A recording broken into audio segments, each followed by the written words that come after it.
ஒரு காட்டுல ஒரு முனிவர் இருந்தார். ஒரு நாள் அவரை தேடிட்டு 4 பேர் வந்தாங்க. சுவாமி, எங்களுக்கு ரொம்ப நாளா ஒரு சந்தேகம்னாங்க. என்னன்னு கேட்டார். இந்த உலகத்துல எவ்வளவோ காரியங்கள் நடக்குது, எது நியாயம் எது அநியாயம் அப்படின்னு புரிஞ்சுக்க முடியலன்னாங்க. அது யாராலையும் புரிஞ்சுக்க முடியாதுன்னார் முனிவர். வந்தவங்களுக்கு ஆச்சரியமா போச்சு, ஒரு மாதிரியா பார்த்தாங்க. இதை முனிவர் கவனிச்சார். சரி, புறப்படுங்க என்னோடன்னார். எங்கன்னு கேட்டாங்க. இப்போ உங்க 4 பேரையும் ஒரு புஷ்பக விமானத்தில் அழைச்சிட்டு போறேன். இந்த உலகத்தில் சர்வசாதாரணமாக நடக்கக்கூடிய ஒரு காட்சியை உங்களுக்கு காட்ட போறேன். நீங்க பார்க்க போற அந்த காட்சி நியாயமா அநியாயமா அப்படிங்கிறத என்கிட்ட சொல்லணும். நீங்க சரியான பதில் சொன்னா புஷ்பக விமானத்தில் தொடர்ந்து பிரயாணம் பண்ணலாம். தவறான பதில் சொன்னா இந்த புஷ்பக விமானம் உங்களை கீழே தள்ளி விட்டுரும் அப்படின்னார். 4 பேருக்கும் பயம்தான். இருந்தாலும் முனிவர் கூப்பிடுறாரு அப்படின்னு சொல்லி புறப்பட்டாங்க. அவங்க எல்லாரும் புறப்பட்டு ஒரு காட்டு வழியாக போய்கிட்டு இருக்கிறாங்க புஷ்பக விமானத்தில். அங்கே நடக்கிற ஒரு காட்சியை காட்டுறார் முனிவர். அதோ அங்கே பாருங்கன்னார். அந்த விமானத்தில் இருந்தபடியே எல்லாரும் கீழே குனிஞ்சு பார்க்குறாங்க. அங்கே ஒரு தாய் புலி அப்போ தான் குட்டி போட்டிருக்கு. குட்டிகளை ஈன்ற உடனே பசிக்கு இறை தேடி அந்த பக்கமாக வருது. அதே நேரம் ஒரு தாய் மான், அதுவும் அப்போ தான் குட்டி போட்டிருக்கு. அதுவும் இதே மாதிரி குட்டிகளை ஈன்ற உடனே பசிக்கு இறை தேடி அந்த பக்கமாக வருது. இப்போ அந்த புலி அந்த மானை அடித்து போட்டுடுது. அதுவும் சாப்பிடுது, குட்டிகளுக்கும் கொடுக்குது. இப்போ அந்த புலிக்குட்டிகள் முகத்தில் மகிழ்ச்சி, தாயை இழந்த அந்த மான் குட்டிகள் முகத்தில் துக்கம்.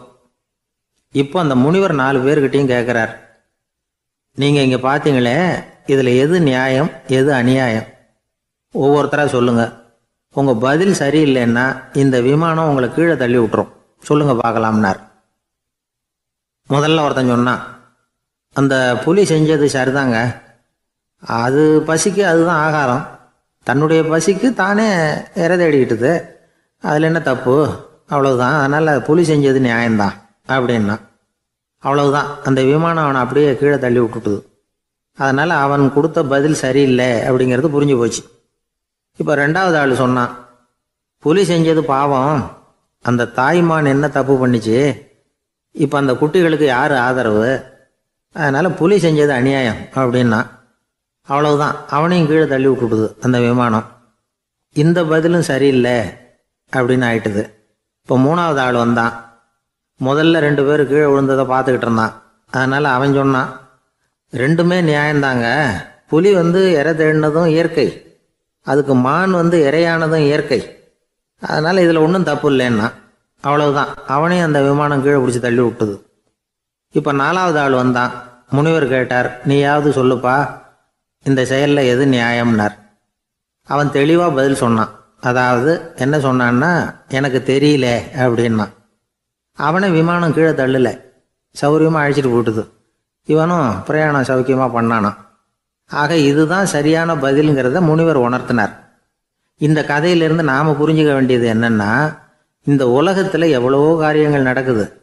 அதெல்லாம் ஏன் அப்படி நடக்குதுங்கிறதுக்கு எப்பேற்பட்ட பண்டிதராலும் பதில் சொல்ல முடியாது. தெரியாததை தெரியாதுன்னு ஒத்துக்கிட்டா வாழ்க்கை பிரயாணம் சுகமாக இருக்கும். அதனால் தேவையில்லாத விஷயங்களை புரிஞ்சுக்கிறதுக்கு நேரத்தை செலவு பண்ணிகிட்டு இருக்கக்கூடாது. வாழ்க்கையை குழப்பிக்க கூடாது. வாழ்க்கைக்கு தேவையானது என்னவோ அதை மட்டும் புரிஞ்சுக்கிட்டா போதும். இந்த காலத்து ஆள் ஒருத்தன் ஒரு பெரியவரை தேடி வந்தான். ஐயா, ஒரு சந்தேகம்னா. என்ன உன்னுடைய சந்தேகம்னார். பகுத்தறிவுன்னா என்ன, விதின்னா என்ன அப்படின்னு கேட்டான். இதுக்கு அவரு, இப்போ உன்னுடைய வலது காலை தூக்குன்னார். தூக்கினான். சரி, இப்போ உன்னுடைய வலது காலை கீழே இறக்காம உன்னுடைய இடது காலையும் தூக்குன்னார். தூக்கினான். பொத்துன்னு கீழே விழுந்துட்டான். பெரியவர் சொன்னார், உன்னால் ஒரு காலை தூக்க முடிஞ்சுது, அதுதான் பகுத்தறிவு. 2 கால்களையும் ஒரே சமயத்தில் தூக்குனா அடிபடும், அப்படிங்கிறது தான் விதி அப்படின்னு விளக்கம் கொடுத்தார். இவன் தன்னுடைய விதியை நொந்துக்கிட்டே இடுப்பை பிடிச்சிக்கிட்டு அங்கேருந்து நடந்து போயிட்டான். ஒரு ஊரில் ஒரு ராஜா இருந்தார். அவர் ஒரு பூனை வளர்த்தார். ரொம்ப செல்லமாக அவர் அந்த பூனையை வளர்த்தார். அவர் என்ன பண்ணுவார் தெரியுமா? இரவு நேரத்தில் அந்த பூனையோட தலையில் ஒரு விளக்கை வச்சுருவார். அந்த பூனை ரொம்ப ஜாக்கிரதையாக அந்த விளக்கு கீழே விழுந்துடாமல் பார்த்துக்கும். தலையை ஆட்டாமல் ரொம்ப நிதானமாக ராஜா பின்னாடி நடந்து போய்கிட்டே இருக்கும். அந்த விளக்கு வெளிச்சத்தில் எல்லா வேலைகளையும் செஞ்சிருவார். கையில் ஒரு விளக்கை தனியாக எடுத்துகிட்டு போக வேண்டிய அவசியமே இல்லை. விளக்க தூக்கிட்டு போகிற வேலையை அந்த பூனை பார்த்துக்கும். அதனால் ராஜாவுக்கு அந்த பூனை மேலே ரொம்ப பிரியம். மந்திரிகளையெல்லாம் கூப்பிட்டு அவங்கக்கிட்ட சொல்லுவார், பார்த்தீங்களா இந்த பூனை எவ்வளவு விசுவாசமாக நடக்குது, என் பேரில் எவ்வளவு மரியாதை பார்த்தீங்களா அதுக்கு அப்படிம்பார். இதை கேட்டுவிட்டு அங்கேருந்து அமைச்சர்களில் ஒருத்தர் சொன்னார், மன்னா நீங்கள் சொல்கிறது சரிதான், இருந்தாலும் இந்த பூனையோட விசுவாசத்தை நாம் கொஞ்சம் சோதித்து பார்க்க வேண்டியிருக்கு அப்படின்னாராம். சரி, உங்கள் ஆசையை ஏன் கெடுக்கணும், நல்லா சோதிச்சு பாருங்க அப்படின்னு சொல்லிவிட்டார் ராஜா.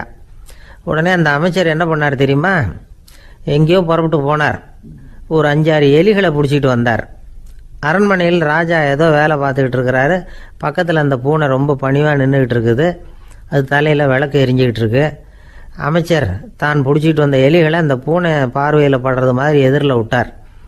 அந்த எலிகள்லாம் அங்கேயும் இங்கேயும் ஓட ஆரம்பிச்சிது. அதை பார்த்தது பூனை, அவ்வளவுதான். தலையில் இருக்கிற விளக்கை பற்றியும் கவலைப்படலை, ராஜாவை பற்றியும் கவலைப்படல. ஒரே பாய்ச்சலாக பாஞ்சு எலிகளை துரத்த ஆரம்பிச்சுட்டுது. தலையில் இருந்த விளக்கு எங்கேயோ போய் விழுந்தது, அணைஞ்சு போச்சு. இருட்டில் ராஜா தடுமாற ஆரம்பிச்சுட்டார். இந்த சமயத்தில் அந்த அமைச்சர் மறுபடியும் விளக்கை ஏற்றினார். வெளிச்சம் வந்தது. அதுக்கப்புறம் அந்த அமைச்சர் பேசினார், அரசே, பூனையோட விசுவாசத்தை பார்த்தீங்களா? எலி அது கண்ணில் படுற வரைக்கும் தான் விசுவாசமாக இருந்தது. அது மாதிரி எலியை பார்த்ததும் எல்லாத்தையும் விட்டுட்டு அதை துரத்த ஆரம்பிச்சுட்டு பார்த்தீங்களா? தான் அந்த பூனையை பற்றி நினச்சது தப்புங்கிறது அதுக்கப்புறம் தான் அந்த ராஜாவுக்கு புரிஞ்சுதான். சரி, இப்போ எதுக்கு இந்த கதையெல்லாம் அப்படிங்கிறீங்களா? இந்த பூனை மாதிரி தான் நம்ம மனசும்.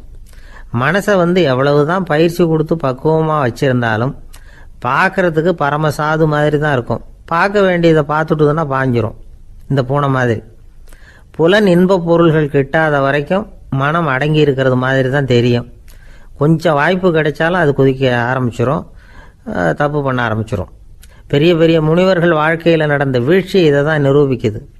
புலன்களின் ஆற்றல் அதிகம், அதனால் மனக்கட்டுப்பாடு பயிற்சிகளில் ரொம்ப எச்சரிக்கையாக இருக்கணுங்கிறார் சுவாமி சிவானந்தர். மது பழக்கத்தையே விட்டுவிட்டேன்னு உறுதியாக இருப்பான். கடை கண்ணில் பட்டுவிட்டதுன்னா கால் அவனை கேட்காமலே இழுத்துக்கிட்டு உள்ளே போயிடும். இதுதான் மனசுங்கிறது. அதுதான் அந்த ராஜா வளர்த்த பூனை. நம்மால் ஒருத்தன் அந்த ராஜா பூனை தலையில் விளக்க வச்சது மாதிரி இவன் தன்னுடைய தலையிலேயே ஒரு விளக்கை ஏற்றி வச்சுக்கிட்டு என்னத்தையோ தேட ஆரம்பித்தான். தேடிக்கிட்டு இருக்கிறான். தலையை ஆட்டாமல் நிதானமாக நடந்து ரொம்ப நேரமாக தேடிட்டு இருக்கிறான். அந்த சமயம் அங்கே வந்த ஒருத்தர், என்னத்தை தேடுறீங்கன்னு கேட்டார். அதுதான் மறந்து போச்சு அப்படின்னு இழுத்தான். சரி, கொஞ்சம் இப்படி உட்காருங்க, ஞாபகம் வந்ததும் தேட ஆரம்பிக்கலாம் அப்படின்னார் அவர். இவன் கொஞ்ச நேரம் உட்காந்து யோசித்தான். அப்புறம் திடீர்னு எழுந்திரிச்சான். ஞாபகம் வந்துட்டுதுன்னா. என்னன்னு கேட்டார். எங்கள் வீட்டில் இருந்த விளக்கை எங்கே வச்சேன்னு தெரியல, அதை தான் தேடிக்கிட்டு இருக்கிறேன், ஏற்றி வைக்கலாம்னு பார்க்குறேன் அப்படின்னா. இந்த உலகமே ஒரு நாடக மேடை, நாம் எல்லாரும் நடிகர்கள்.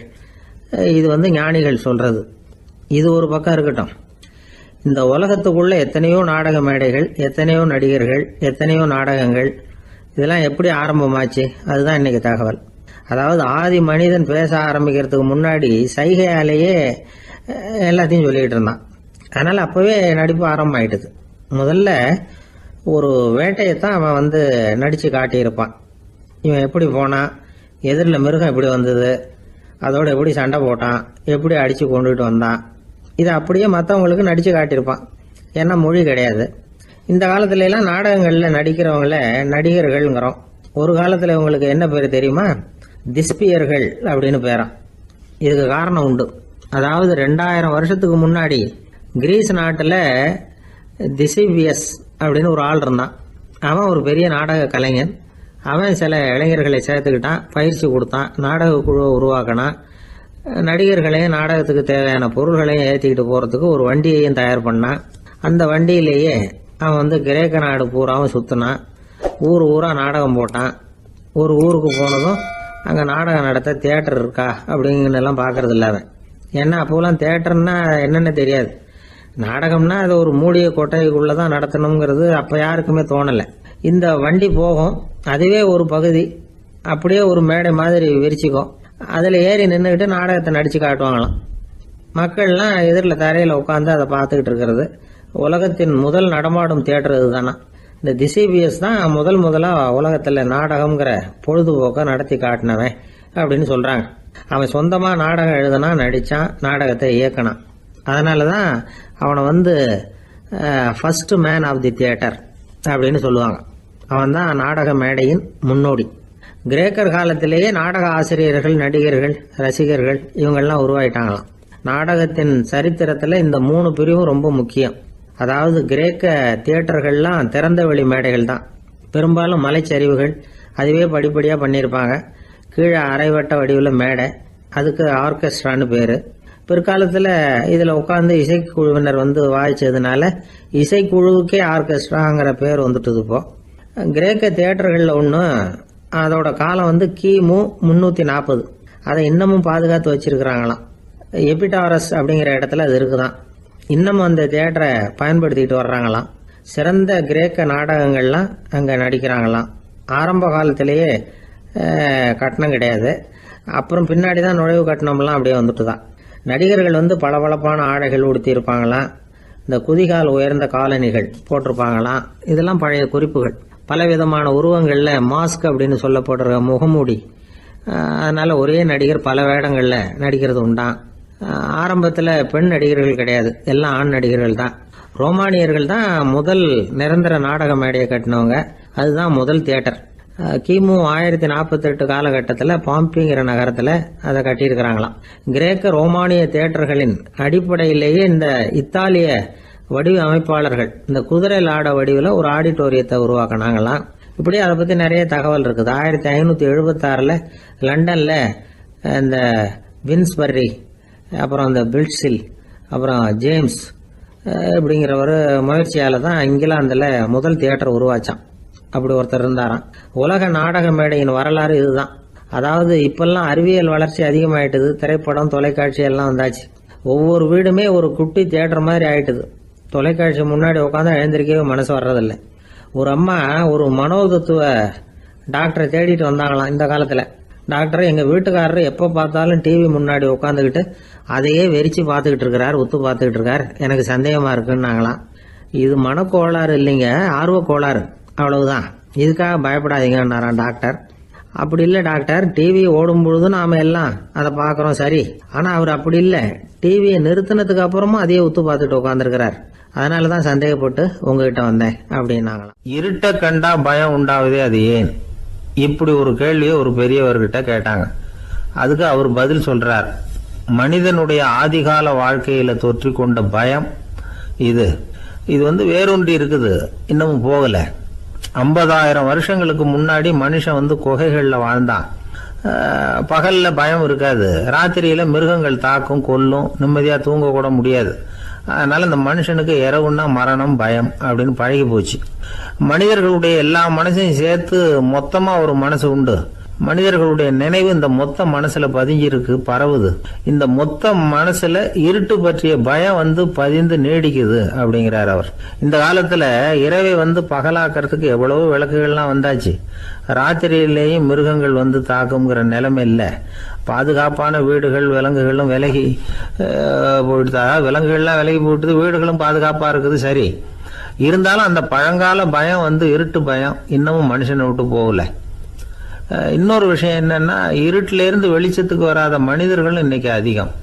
ஒரு ஆளு ஆத்துக்கு மீன் பிடிக்கிறதுக்காக போனான், இன்னும் விடியல, அதுக்குள்ள வலையை எடுத்துட்டு கிளம்பி போயிட்டான். வெளிச்சம் வர்றதுக்கு முன்னாடியே போய் சேர்ந்துட்டான்.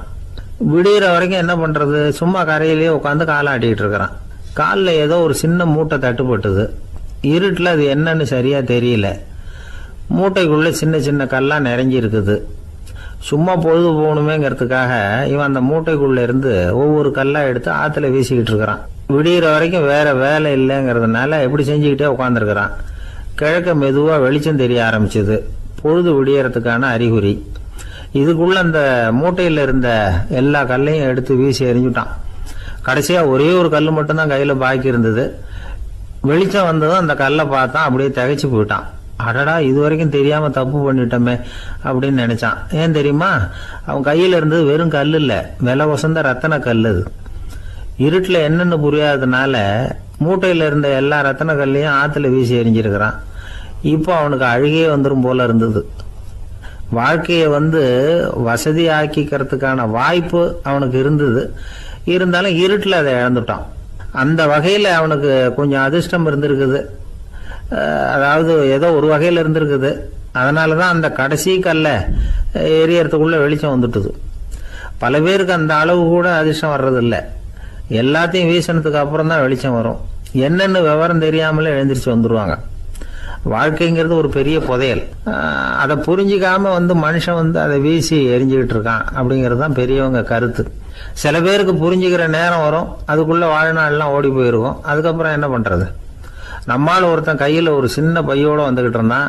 பை உள்ள ஏகப்பட்ட நகைகள், ரத்தன கல் எல்லாம் இருக்கு. வந்துகிட்டு இருந்தவன் திடீர்னு அந்த பையை அப்படியே ஒரு குளத்துல வீசி எறிஞ்சுட்டான். மகான்கள் தான் இப்படி பற்று இல்லாம இருப்பாங்க. என்னங்க இது, விலை மதிப்புள்ள அந்த பையை இப்படி குளத்துல வீசி எறிஞ்சுட்டீங்களே, இதுக்கு என்ன அர்த்தம் அப்படின்னு கேட்டார் அவன் கூட வந்தவர். அவன் மெதுவா இவர் காதோட காதா சொல்றான், ஒரு போலீஸ்காரர் பின்னாடி வந்துகிட்டு இருக்கிறார், அவர் போனதுக்கு அப்புறம் இதை எடுத்துக்குவேன் அப்படிங்கிறான். திபேத் நாட்டுல புத்த மடாலயங்கள் நிறைய உண்டு. அதுக்கு ஒரு தலைமையகமும் உண்டு. அது இந்த திபேத் தலைநகரம் லாசாவில் இருக்குது. ரொம்ப காலத்துக்கு அப்பால அதை பற்றிலாம் நிறைய விவரங்கள் எழுதி வச்சிருக்கிறாங்க. அது இப்போவும் நமக்கு கிடைக்குது. அதாவது ரொம்ப தூரத்துக்கு அந்தாண்ட மலைகளுக்கு நடுவில் ஒரு கிளை மடாலயம். அந்த மடத்தின் தலைவருக்கு வயசாயிட்டு தான். அதனால தலைமை பொறுப்பை வேற ஒருத்தர்கிட்ட ஒப்படைக்கலாம் அப்படின்னு முடிவு பண்ணாராம். உடனே ஒரு லாமாவை கூப்பிட்டார். அவர் மூலமா தலைமை மடாலயத்துக்கு செய்தி அனுப்புனார், பொருத்தமான வாரிசு ஒருத்தரை அனுப்பி வைக்கும்படியாக. அந்த வாலிப லாமா புறப்பட்டார். காடு மேடெல்லாம் நடந்து போறார். ரொம்ப நாள் கழிச்சு தலைமை பீடத்தை அடைஞ்சார். தலைமை குரு கிட்ட விவரத்தை சொன்னார். தகுதியான ஒருத்தரை அனுப்பி வச்சா அழைச்சிட்டு போறேன் அப்படின்னார். சரி, நாளைக்கு காலையில் நீங்கள் அவங்க எல்லாரையும் அழைச்சிட்டு போகலாம்னார் அவர். அவங்க எல்லாரையுமா? அங்கே தேவைப்படுறது ஒருத்தர் தானே அப்படின்னார் இவர். ஆமான்னார். அப்புறம் ஏன் எல்லாரையும் அழைச்சிட்டு போக சொல்கிறீங்கன்னார்.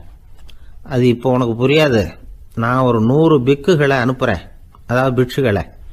அவ்வளவு பேரையும் அங்கே வச்சு சமாளிக்க முடியாது அப்படின்னாரு இவர். இருந்தாலும் இப்போ அந்த தலைமை குரு என்ன சொன்னார்னா, அதை பற்றி கவலைப்படாத, நான் 100 பேரை அனுப்புகிறேன். அதில் 99 பேர் வழியிலேயே காணாமல் போடுவாங்க, ஒருத்தன் மட்டும்தான் வருவான். அவனும் அங்கே சேர்ந்துட்டானா நீ ரொம்ப கொடுத்து வச்சவன் அப்படின்னார். இவருக்கு ஒன்றும் புரியல. இருந்தாலும் மறுநாள் அந்த வாலிப லாமா 100 பேரை அழைச்சிக்கிட்டு புறப்பட்டார். போகிற வழியிலேயே பல பேர் அங்கங்கே பிச்சுக்கிட்டு போயிட்டாங்க. அவர் சொன்னது மாதிரியே. வழியில் அவங்க ஊர்கள் இருந்தது தான் காரணம். அப்பா அம்மாவை பார்த்துட்டு வரேன் அப்படின்னு கொஞ்சம் பேர் போனாங்க. சொந்த பந்தத்தை பார்த்துட்டு வரேன் அப்படின்னு கொஞ்சம் பேர். ஒரு வாரம் ஆச்சு. இப்போ மிஞ்சினது 10 பேர் தான். வழியில் ஒரு நகரம். அங்கே சில பிட்சுக்கள் சந்திச்சாங்க. எங்கள் மடத்து தலைவர் இறந்துட்டார், உங்களில் யாராவது ஒருத்தர் எங்களுக்கு தலைவராக முடியுமா அப்படின்னு கேட்டாங்க. 10 பேரும் தயார். அதில் ஒருத்தரை அழைச்சிட்டு அவங்க போயிட்டாங்க. இன்னொரு ஊரில் சில பேர் வந்தாங்க, வழி மறிச்சாங்க. நில்லுங்க, எங்கள் மன்னர் மகளுக்கு திருமணம், அதை நடத்தி வைக்க 3 லாமாக்கள் தேவை அப்படின்னாங்க. இப்படி கொஞ்சம் கொஞ்சமாக எல்லாரும் காலி. கடைசியில் 2 பேரும் மிஞ்சினாங்க. அங்கே ஒரு இளம்பெண் எதிரில் வந்தா, எங்கள் அப்பா வேட்டைக்கு போயிருக்கிறாரு, இன்னும் திரும்பி வரல, வீட்டில் வேற யாரும் இல்லை, தனியாக இருக்க பயமாக இருக்கு, யாராவது ஒருத்தர் எனக்கு துணையாக இருக்கணும் அப்படின்னு கேட்டுக்கிட்டா. எங்கள் 2 பேரில் நீயே ஒருத்தரை தேர்ந்தெடுத்துக்கோ, இல்லைன்னா எங்களுக்குள்ள சண்டை வந்துடும் அப்படின்னாங்க. இப்போ மிஞ்சினவர் ஒருத்தர். அவருக்கும் ஒரு சோதனை வந்தது. ஒரு தர்க்கவாதி எதிரில் வந்தான். உன்னோட வாதம் பண்ணணும்னா.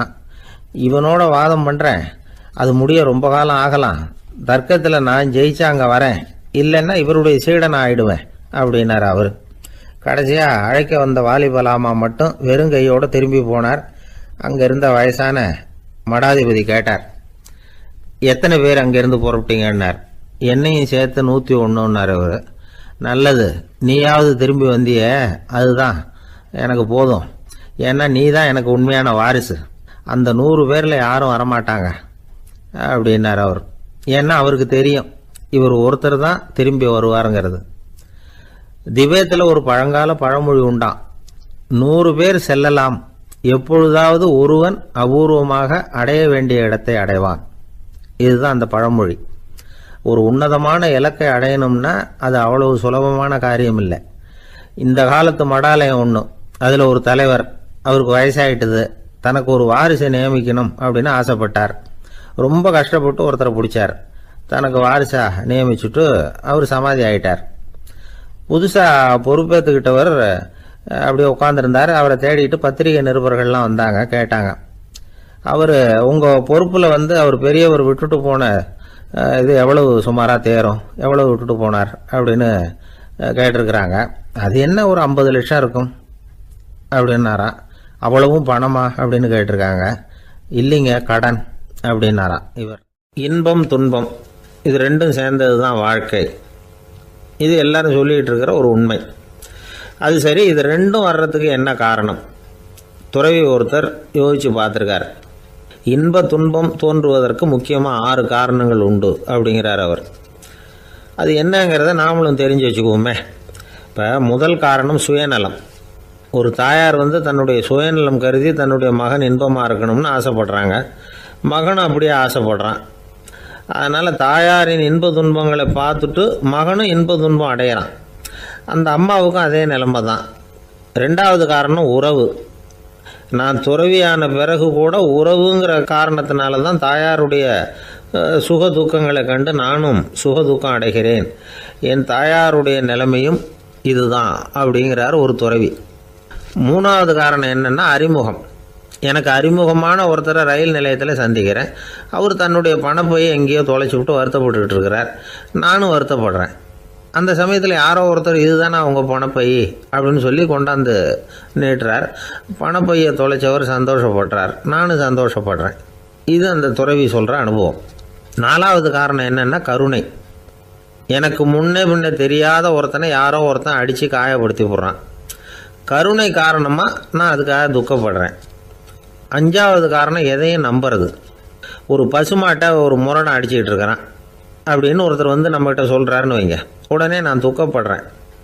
இன்னொருத்தர் அந்த முரணனை போலீஸ்காரங்க பிடிச்சிட்டு போயிட்டாங்கன்னு சொல்கிறாரு, நான் உடனே சந்தோஷப்படுறேன்.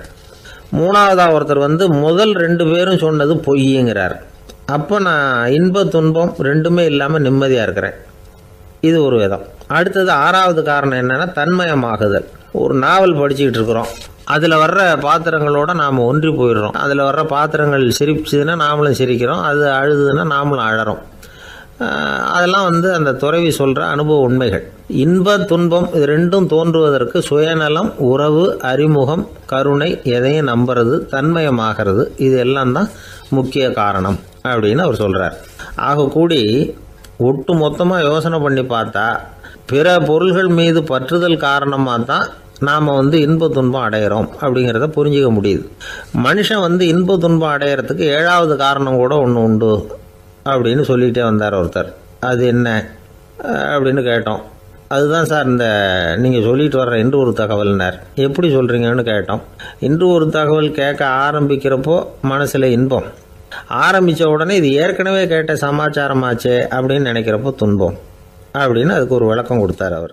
ஒரு தீக்குச்சி தீப்பெட்டியை பார்த்து கேட்டுதான், நாம் 2 பேரும் தானே உரசிக்கிறோம், ஆனால் நான் மட்டும் தீ பிடிச்சி எரிஞ்சு போகிறேன், நீ அப்படியே இருக்கிறியே அப்படின்னு தான். அதுக்கு தீப்பெட்டி சொல்லியிருக்குது, உனக்கு தலையில் கணம் இருக்குது அதனால் அழிஞ்சு போகிற அப்படின்னு தான். எப்படி இருக்கு பாருங்கள் இந்த பதில். தலையில் கணம் உள்ளவங்க யாருமே சரியாக இருக்க முடியாது. எவ்வளவு பெரியவங்களாக இருந்தாலும் சரி, ரொம்ப கஷ்டம்தான் அது. கர்வம்ங்கிறது கூடவே கூடாது. இதை விளக்கிறதுக்கு மகான் ஒருத்தர் ஒரு சம்பவத்தை சொல்கிறார். அர்ஜுனன் தீர்த்த யாத்திரை பண்ணானா. அப்போ தென்னிந்தியாவுக்கு வந்திருக்கிறான். ராமேஸ்வரத்துக்கு போனப்போ அங்கே இலங்கைக்கு கல்லுலாம் அடுக்கி போடப்பட்டிருந்த பாலத்தை பார்த்தானா. ஒரு சின்ன குரங்கு அதுக்கு பக்கத்தில் விளையாடிக்கிட்டு இருந்திருக்கு. அதை பார்த்துட்டு அர்ஜுனன் சிரிச்சிருக்கான். ஏன் சிரிக்கிறேன்னு கேட்டிருக்கு அந்த குரங்கு. ராமன் மிகச்சிறந்த வில் வீரன். அப்படி இருக்கிறப்போ அவன் இலங்கைக்கு அம்புகளாலேயே ஒரு பாலம் கட்டியிருக்கலாம். அதை விட்டுட்டு போயும் உன்ன மாதிரி குரங்குகளை துணையாக வச்சுக்கிட்டு இப்படி ஒரு கருங்கல் பாலத்தை கட்டியிருக்கிறானே அப்படின்னு நானா. அம்புகளால் பாலம் கட்ட முடியுமா அப்படின்னு கேட்டுதான் குரங்கு. ஏன் முடியாது, என்னால் முடியுமேன்னு இருக்கான் அர்ஜுனன். அம்பால் பாலம் கட்டலாம், இருந்தாலும் என்ன மாதிரி குரங்குகள் ஏறி நடந்தா அது தாங்குமா? அதனால தான் ராமர் கருங்கல் பாலமே கட்டினார் அப்படின்றது குரங்கு சொல்லிச்சான். அப்படியே சொல்கிற, நான் வேணும்னா இப்போ அம்புகளாலேயே ஒரு பாலத்தை கட்டுறேன், நீ அது மேலே ஏறி நடந்து பார். பாலம் விழுந்துட்டுதுன்னா நான் தீ மூட்டி அதில் குதித்து உயிர் தியாகம் பண்ணி விடுறேன் அப்படின்னு நான் ரொம்ப கோபமாக. உடனே அந்த சின்ன குரங்கு பெரிய உருவம் எடுத்துட்டு தான் கையில் கதையோட அர்ஜுனன் முன்னாடி நிற்கிறான் அனுமன். பார்த்தா, என்னுடைய தலைவர் ராமரையா இழிவா பேசுற, நீ இப்போ பாலம் கட்டு, நான் என்னுடைய பலத்தை காட்டுறேன் அப்படின்னா அனுமன். அர்ஜுனன் தன்னுடைய காண்டிபத்தை எடுக்கிறான், சரமாரியா அம்புகளை விடுறான். அதெல்லாம் ஒன்னோட ஒன்று கோத்துக்கிட்டு அப்படியே பாலம் மாதிரி நிற்கிது. அர்ஜுனன் தலை நிமிர்ந்து நின்னான். அனுமன் உயர கிளம்பி அங்கேருந்து பாலத்தில் பொத்துன்னு இறங்கினான். பாலம் அப்படியே நொறுங்கி போச்சு தூள் தூளா.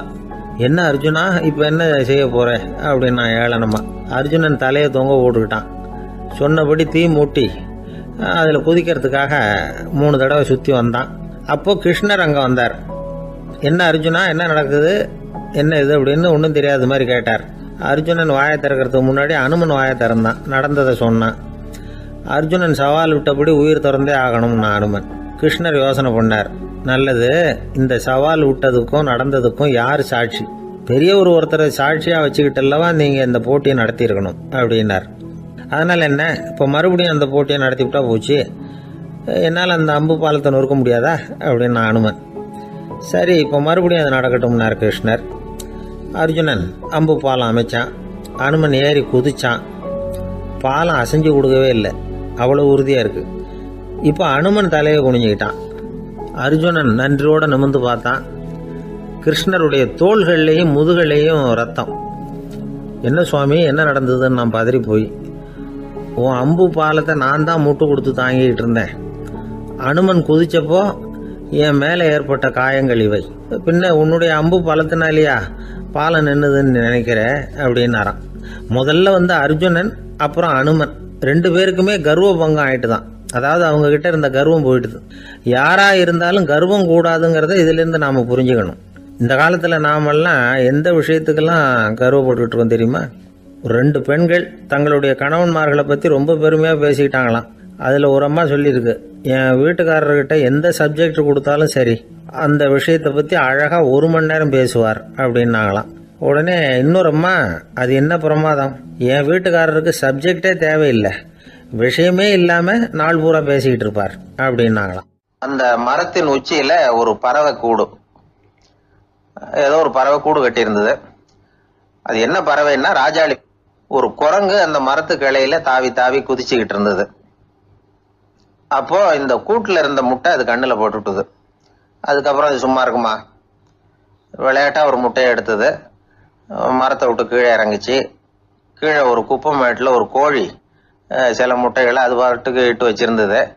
குரங்கு தன் கையில இருந்த ராஜாளி பறவையோட முட்டைய அந்த கோழி முட்டைகளோட சேர்த்து போட்டுட்டு போயிட்டுது. கோழி வந்தது, பார்த்தது, அதுக்கு ஒன்றும் வித்தியாசம் புரியல. தன்னுடைய முட்டைகளோட சேர்த்து அந்த ராஜாளி முட்டையையும் சேர்த்து அடைகாத்துது. கொஞ்ச நாள்ல குஞ்சுகள்லாம் பொரிச்சுது, எல்லாம் முட்டையை விட்டு வெளியில வந்தது.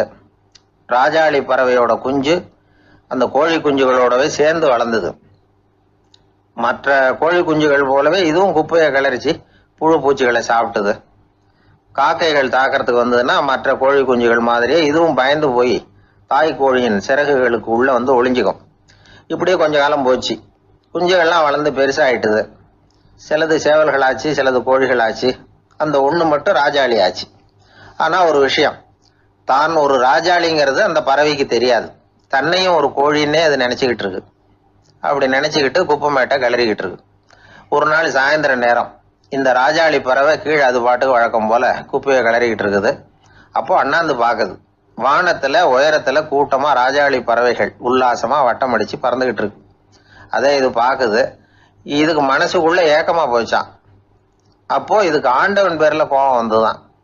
ஆண்டவனுக்கு என் பேர்ல ஏன் இந்த ஓர வஞ்சனை, என்னையும் ஒரு ராஜாளியா படைச்சிருந்தா நானும் கூட இந்நேரம் ஆகாயத்துல உல்லாசமா பறந்துகிட்டு இருப்பேனே அப்படின்னு நினைச்சு வருத்தப்பட்டுதான்.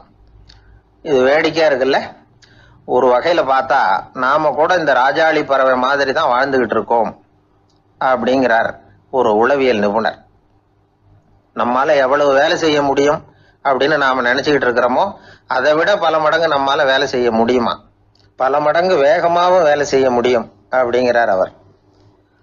நம்முடைய முழுமையான பலம் என்னங்கிறது நமக்கே தெரியறது இல்லை, அதுதான் கஷ்டம்.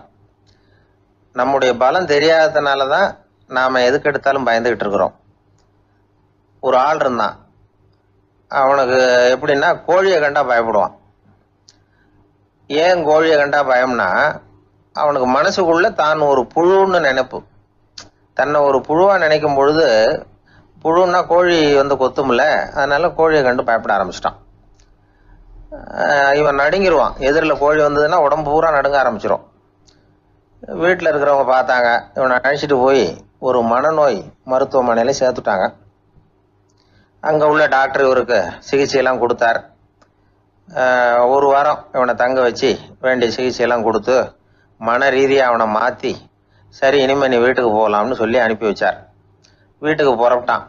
அப்போ சொன்னார், இதை பாருப்பா, நீ வீட்டுக்கு போகலாம், நேராக வீட்டுக்கு போ, நல்லா ஞாபகம் வச்சுக்கோ, இனிமே வந்து நீ ஒரு புழு கிடையாது, மனுஷன், தைரியமாக புறப்படு, போயிட்டு வா அப்படின்னு சொல்லி வழி அனுப்பி வச்சார். சரிங்க டாக்டர்னு சொல்லிவிட்டு இவன் புறப்பட்டு போனான். பாதி வழி போயிருப்பான். லேசா நிமிர்ந்து பார்க்குறான், எதிரில் ஒரு கோழி வந்துகிட்டு இருக்கு. அது பாட்டுக்கு சாதாரணமாக நடந்து வந்துகிட்டு இருந்தது. அவ்வளவுதான், இவன் உடம்பு கிடுகிடுன்னு ஆட ஆரம்பிச்சுட்டுது. திரும்பி ஓடி வந்துட்டான். டாக்டர் கேட்டார், ஏன்பா திரும்பி ஓடி வந்துட்டேன்னு. பாதி தூரம் போயிட்டேன் டாக்டர், எதிரில் ஒரு கோழி வந்துகிட்டு இருக்குது, அதான் பயமா இருந்தது, வந்துட்டேன்னா. டாக்டருக்கு ஒரு மாதிரி ஆயிடுது. அவர் சொன்னார், இதை பாருப்பா, நான் தான் சொன்னேனே, நீ ஒரு புழு இல்லை, மனுஷன். இனிமே நீ புழு கிடையாது, நீ ஒரு மனுஷன். நீ ஒரு புழு இல்லைங்கிறது இன்னமும் உனக்கு புரியலையா அப்படின்னார் டாக்டர். நான் புழு இல்லைங்கிறது எனக்கு தெரிஞ்சுட்டுது டாக்டர், இது அந்த கோழிக்கு தெரியுமான்னு தெரியலையே அப்படின்னா. இவெல்லாம் எந்த காலத்துல மாறுறது? அதனால வாழ்க்கையில வெற்றி பெறணும் அப்படின்னு நினைக்கிறவங்க யாரா இருந்தாலும் தன்னுடைய பலம் என்ன அப்படிங்கிறத முதல்ல புரிஞ்சுக்கணும். தன்னுடைய சக்தியை புரிஞ்சுக்கிட்டவன் வெற்றி பெறுவது நிச்சயம். ஒரு நண்பர்கிட்ட பேசிக்கிட்டு இருந்தேன். அவருடைய உறவினர் ஒருத்தர் ஒரு நேர்முக தேர்வுக்கு போயிருந்தாராம், இன்டர்வியூக்கு. ரொம்பவும் பொறுப்பாகவும் கவனமாகவும் செயல்பட வேண்டிய பதவிக்கான நேர்காணல் அது. இவர் வந்து எழுத்து தேர்வுல ஏராளமான மதிப்பெண்கள் வாங்கிவிட்டார். அதனால அதை பத்தி கவலை இல்லை. இப்ப நேர்முக தேர்வுல தேர்வு பெறணும். ஏராளமான சான்றிதழ்கள் வச்சிருந்தார். நேர்காணல்ல கேட்கப்பட்ட எல்லா கேள்விகளுக்கும் சரியான பதில தான் சொன்னார். இருந்தாலும் பாருங்க, அந்த நேர்முக தேர்வுல அவர் தேர்ந்தெடுக்கப்படலை. என்ன காரணம் அப்படின்னு பின்னாடி விசாரிச்ச போதான் விவரம் தெரிஞ்சுதான். அது என்ன ஆயிருக்குதுன்னா, அந்த நேர்காணலின் போது இவர் வந்து நடந்துகிட்ட முறையில சில தவறுகள் நடந்து போச்சான். முக்கியமா வந்து 2 தவறுகள். ஒண்ணு, அவங்க ஒரு கேள்வியை கேட்டு முடிக்கிறதுக்குள்ளேயே இவர் பதில் சொல்ல ஆரம்பிச்சுட்டாராம். 2வது என்னன்னா, இவர் நாற்காலியில தாராளமா இயல்பா சாஞ்சி உட்காராம நாற்காலி முனையில உட்கார்ந்துருந்தாராம். இந்த 2 விதமான செயல்பாடுகளும் இவர் வந்து அவசரப்படுறவர், பதற்றப்படுறவர் அப்படிங்கிறதுக்கான அடையாளங்கள். அதாவது கேள்வியை கேட்டு முடிக்கிறதுக்குள்ளேயே முந்திக்கிட்டு பதில் சொல்றது. 2வது, நாற்காலியில இயல்பா தாராளமா உட்காராம நாற்காலி முனையில உட்கார்றது. பார்க்க போற வேலைக்கு அவசரம், பதற்றம் இது 2 இருக்கக்கூடாதான். அதனால மார்க் இருந்தும் சர்டிபிகேட் இருந்தும் அந்த வேலை வாய்ப்பு அவருக்கு கிடைக்கல. வேலை கொடுக்கறவங்க நம்ம கிட்ட இருந்து என்னதான் எதிர்பார்க்கறாங்க, இதை தெரிஞ்சு வச்சுக்கிறது நல்லது. முதல்ல மற்றவர்களுடன் தொடர்பு கொள்ளும் திறமை, அதாவது எபிலிட்டி டு கம்யூனிகேட். நீங்க நினைக்கிறத அழகா தொகுத்து வகைப்படுத்தி சொல்ல தெரியுதான்னு பார்ப்பாங்க. உங்க திட்டங்களை அடுத்தவங்க ஏற்றுக்கொள்ளக்கூடிய விதத்துல வெளிப்படுத்துறதுக்கு உங்களால முடியுதான்னு பார்ப்பாங்க. இதுக்கு என்ன செய்யறது? குழப்பம் இல்லாம சிந்திக்கணும், குழப்பம் இல்லாம பேசணும். 2வது விஷயம் என்னன்னா புத்திசாலித்தனம், அதாவது இன்டெலிஜென்ஸ். ஏத்துக்க போற வேலையை நல்ல விதமா செய்ய முடியுமா உங்களால? அதை எந்தெந்த வழியில செய்யலாம் அப்படிங்கிறத உங்களால தீர்மானிக்க முடியுமா? அந்த வேலைக்கான புது புது யோசனைகளை உங்களால சொல்ல முடியுமா அப்படின்னு பார்ப்பாங்க. இது இன்டெலிஜென்ஸ். 3வது தன்னம்பிக்கை, அதாவது செல்ஃப் கான்பிடன்ஸ். உங்களுக்கு அது உண்டா அப்படிங்கிறத கவனிப்பாங்க. எந்த சூழ்நிலையையும் சமாளிக்கணும், எப்படிப்பட்ட மனிதர்களையும் சமாளிக்கிற தைரியம் வேணும், அடுத்தவங்களை நமக்கு சாதகமா திருப்பக்கூடிய தன்னம்பிக்கை வேணும். 4வது பொறுப்புகளை முன்வந்து ஏற்றுக்கொள்ளுதல், வில்லிங்னஸ் டு அக்செப்ட் ரெஸ்பான்சிபிலிட்டி. பொறுப்புகள்ல இருந்து நழுவி போக ஆசைப்படாம செஞ்சு முடிக்கணும். 5வது வந்து முன் வருதல், இனிஷியேட்டிவ். வேலையோட முக்கியத்துவம் உணர்ந்து அதை ஏத்துக்கிட்டு தகுந்த நடவடிக்கைகளை தயங்காம எடுக்கிறதுக்கு முன் வரணும். 6வது என்னன்னு கேட்டீங்கன்னா தலைமைத்துவம், லீடர்ஷிப். 4 பேருக்கு தலைமை தாங்கி நல்ல விதத்துல நடந்துக்க தெரியுதா. 7வது கற்பனை திறன், இமேஜினேஷன். சில பிரச்சனைகள் வரக்கூடும் அப்படின்னு முன்கூட்டியே யூகிச்சு அதுக்கு தகுந்த மாதிரி நடவடிக்கை எடுக்கிற திறமை உண்டா அப்படிங்கிறத பார்ப்பாங்க. 8வது என்னன்னா வளைந்து கொடுத்தல், பிளெக்சிபிலிட்டி. சூழ்நிலைக்கு தகுந்த மாதிரி, மாற்றங்களுக்கு தகுந்த மாதிரி அனுசரிச்சு நடந்துக்கிறதுக்கு தெரியுதா அவங்களுக்கு அப்படிங்கிறத கவனிப்பாங்க. அடுத்தது திறமைகளை வெளிக்கொணரும் திறமை, இன்டர்பர்சனல் ஸ்கில்ஸ். அடுத்தவங்க கிட்ட இருக்கிற திறமையை கண்டுபிடிச்சு அதை நல்ல விதத்துல ஊக்கப்படுத்தி பயன்படுத்த தெரியுதா அப்படின்னு பார்ப்பாங்க. 6வது சுய அறிவு, செல்ஃப் நாலேஜ். அடுத்தவங்க நம்மளை பத்தி என்ன நினைக்கிறாங்க அப்படிங்கறத நம்மளால புரிஞ்சுக்க முடியுதாங்கிறது முக்கியம். அடுத்தது போட்டி மனப்பான்மை, காம்படிட்டிவ்னஸ். அடுத்தவங்களை ஒப்பிட்டு பார்த்து அதை விட ஒரு படி மேல வரணுங்கிற குணம் வேணும். இதுக்கு அடுத்தது என்னன்னா குறிக்கோளை வெல்லுதல், கோல் அச்சீவ்மெண்ட். குறிக்கோளை சவாலா எடுத்துக்கிட்டு அதை அடையணும். அப்புறம் வேறுபட்ட திறமைகள், ஒகேஷனல் ஸ்கில்ஸ். பதவிக்கு வேண்டிய திறமைகள் தவிர மற்ற திறமைகள் எதுவும் உண்டாங்கிறது முக்கியம். நமக்கு வேலை கொடுக்கணும்னு நினைக்கிறவங்க நம்ம கிட்ட இருந்து இவ்வளவும் எதிர்பார்ப்பாங்க. அதுக்கு தகுந்த மாதிரி நம்மளை நாமே தயார்படுத்திக்கணும். எனக்கு வேண்டப்பட்ட ஒருத்தர் ஒரு இன்டர்வியூக்கு போயிட்டு வந்தார், நேர்காணலுக்கு. எப்படி இருந்தது இன்டர்வியூன்னு விசாரிச்சேன். நான் போனேன். அவர் கேட்ட எல்லா கேள்விக்கும் அவர் எதிர்பார்த்தது மாதிரி எல்லா பதிலையும் சொன்னேன்.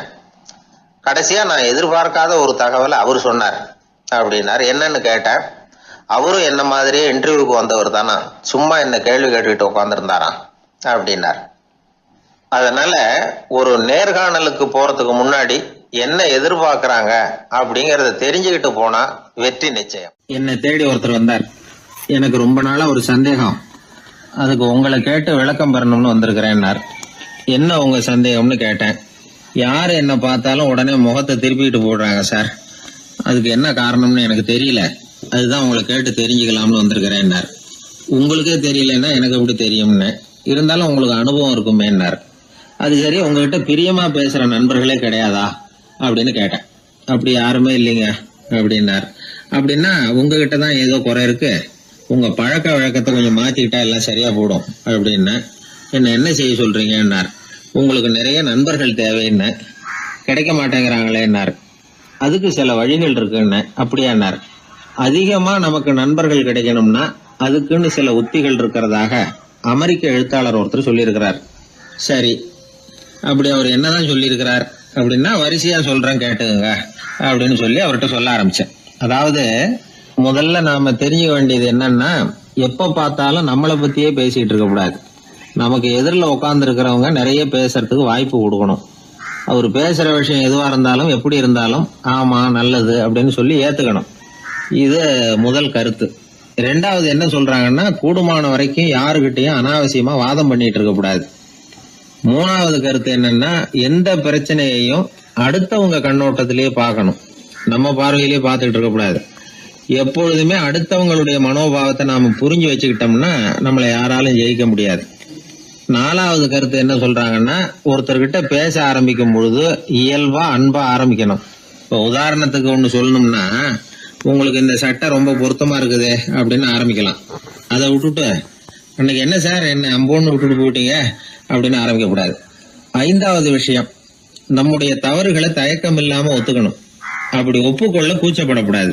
6வது கருத்து என்னன்னா, அடுத்தவங்க அபிப்பிராயங்களுக்கு மதிப்பு கொடுக்கணும்.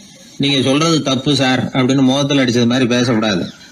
7வது கருத்து என்ன சொல்றாங்க, நம்முடைய கருத்து என்னவோ அதை எதிராளியின் வாயிலிருந்து வரவழைக்கணுமா. அப்படி வரவழைக்கிறதுக்கு நாம முயற்சி பண்ணணும், அதுக்கு தகுந்த மாதிரி நாம பேசணும்.